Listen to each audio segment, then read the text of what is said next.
वसंत आदि ऋतुओं में भगवान जी की पूजा करने की विधि और महात्म्य। भगवान बरा कहते हैं, वसुंधरे, फागुन मास के शुक्ल पक्ष की द्वादशी तिथि के दिन पवित्र होकर शांत मन से भगवान श्री हरि की पूजा करने का विधान है। इस वसंत ऋतु में क्रमशः कुछ श्वेत कुछ पांडु रंग के जो अत्यंत प्रशंसनीय गंध से युक्त सुंदर पुष्प हैं, उनके द्वारा प्रसन्न अंतःकरण होकर मंत्र द्वारा पूजा करनी चाहिए। सभी वस्तुएं भगवान जी से संबंध रखने वाली एवं पवित्र हों।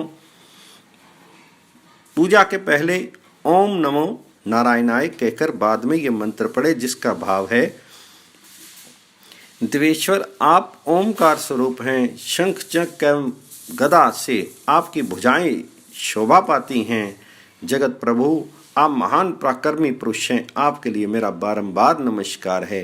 प्रभु, वसंत ऋतु में वृक्ष फूलों से लदे हैं, सर्वत्र गंध युक्त रस भरा है। अब आप इस पुष्प युक्त वृक्ष वन और पर्वतों तथा मुझ पर अपनी कृपा दृष्टि डालने की दया कीजिए। जो पुरुष फागुन मास में इस प्रकार मेरी पूजा करता है, उसे दुख में संसार में आने का संयोग नहीं प्राप्त होता, अपितु वह मेरे लोक को प्राप्त होता है। अब तुम जो श्रेष्ठ वैशाख मास के शुक्ल पक्ष की द्वादशी के फल की बात मुझसे पूछ चुकी हो, उसे कहता हूँ, सुनो। शाल वृक्ष तथा अन्य भी बहुत से वृक्ष जब फूलों से परिपूर्ण हो जाएं, तो साधक उनके फूलों को हाथ में लेकर मेरी आराधना के लिए तत्पर हो जाए। उस अवसर पर मेरे प्रहलाद, नारद आदि भक्तों को भी पूज्य मानकर पूजा करे। ऋषि लोग वेदों में कहे हुए मंत्रों द्वारा सदा मेरी स्तुति करते हैं। अप्सराओं द्वारा गीतों, वाद्यों एवं नृत्यों से मैं पूजित हो रहता हूँ। अलौकिक दिव्य पुरुष मुझ पुराण पुरुषोत्तम का स्तमन करने में संलग्न रहते हैं। मैं संपूर्ण प्राणियों का आराध्य देव एवं संपूर्ण लोकों का स्वामी हूँ। अतः सिद्ध विद्याधर किन्नर यज्ञ यक्ष पिशाच उरग राक्षस आदित्य वसु रुद्रगण मरुदगण विश्वदेव अश्विनी कुमार ब्रह्मा सोम इंद्र अग्नि नारद पर्वत असित देवल पुलह प्लस भृगु अंग्रा मित्रावसु और परावसु, ये सब के सब मेरी स्तुति में सदा तत्पर रहते हैं। उसी समय महान ओजस्वी दैत्यों के मुख से निकली हुई प्रतिध्वनि को सुनकर भगवान नारायण ने पृथ्वी से कहा, महाभागे, देखो देव समुदाय वेद ध्वनि कर रहा है। उनके मुख से निकले हुए इस महान शब्द को क्या तुम नहीं सुन रही हो? इस पर पृथ्वी ने भगवान नारायण से कहा, भगवान, आप जगत की सृष्टि करने में परम कुशल हैं। देवता लोग वराह के रूप में विराजमान आप प्रभु के दर्शन की आकांक्षा करते हैं, क्योंकि वे आपके द्वारा ही बनाए गए हैं। इस पर भगवान नारायण ने पृथ्वी को उत्तर दिया, वसुंधरे, मैं अपने मार्ग का अनुसरण करने वाले उन देवताओं से पूर्ण परिचित हूं। 1000 दिव्य वर्ष तक मैंने केवल लीला मात्र से तुम्हें अपने एक दांत के ऊपर धारण कर रखा है।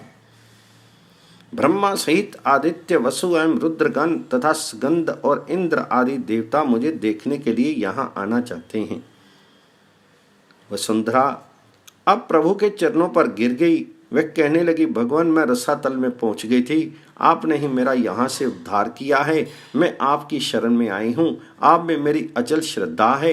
आप सर्वसमर्थ एवं मेरे लिए परम आश्रय हैं। भगवान, मैं आपसे पूछना चाहती हूँ कि कर्म का स्वरूप क्या है, किस कर्म के प्रभाव से आप प्राप्त होते हैं तथा नर जन्म की सफलता किस में है।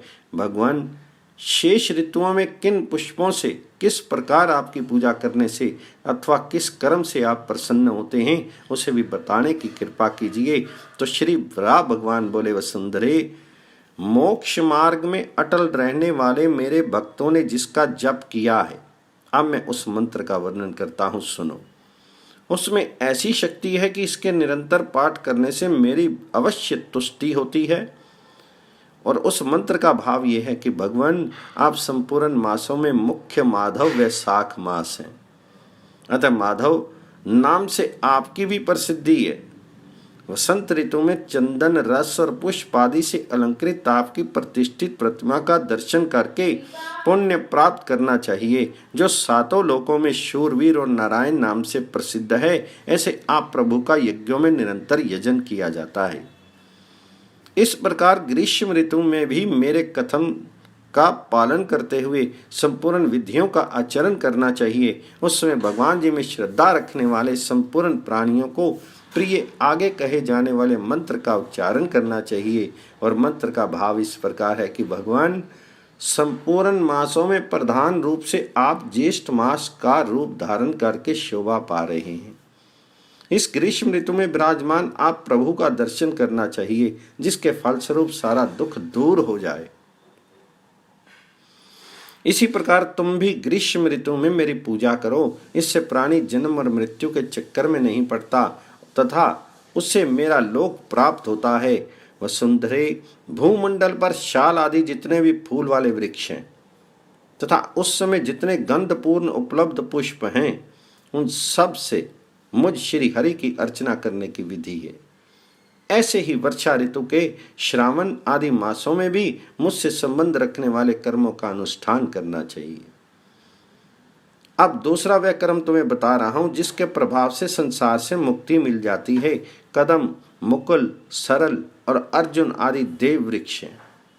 मेरी प्रतिमा की स्थापना करके विधि निर्दिष्ट कर्म के अनुसार इन वृक्षों के फूलों से ओम नमो नारायणाय कहकर मेरा आदर पूर्वक अर्चन करना चाहिए।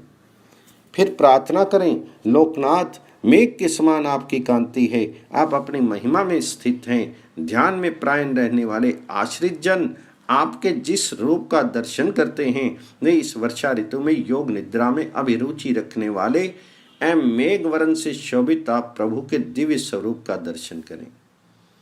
आषाढ़ मास की शुक्ल पक्ष की द्वादशी तिथि के दिन इस विधान से जो पुरुष शांति प्रदान करने वाले मेरे इस पवित्र कर्म का अनुष्ठान करता है, वह जन्म और मरण के बंधन से मुक्त हो जाता है।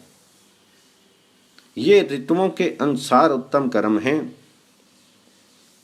जिसका मैंने तुमसे वर्णन किया। ये वृत्त सर्था गोपनीय है। इसके प्रभाव से मेरे कर्म परायण रहने वाले मनुष्य संसार सागर को तर जाते हैं। देवता भी इसे नहीं जानते, क्योंकि मैं भगवान नारायण यहाँ स्वयं वराह के रूप में विराजमान हूँ। इस प्रकार के ज्ञान का उन्हें भी अभाव है। ये विषय दीक्षाहीन, मूर्ख, चुगली करने वाले, निंदित शिष्य एवं शास्त्र के अर्थों में दोष आरोपण करने वालों से नहीं कहना चाहिए। गोघाती एवं धूर्तों के बीच भी इसका कथन अनुचित है, क्योंकि इसके मध्य इनको कहने से लाभ के बदले हानि हो जाती है। जब भगवान जी में श्रद्धा रखने वाले हैं तथा जिन्होंने धार्मिक दीक्षा ली हुई है, उनके सामने ही इसकी व्याख्या करनी चाहिए।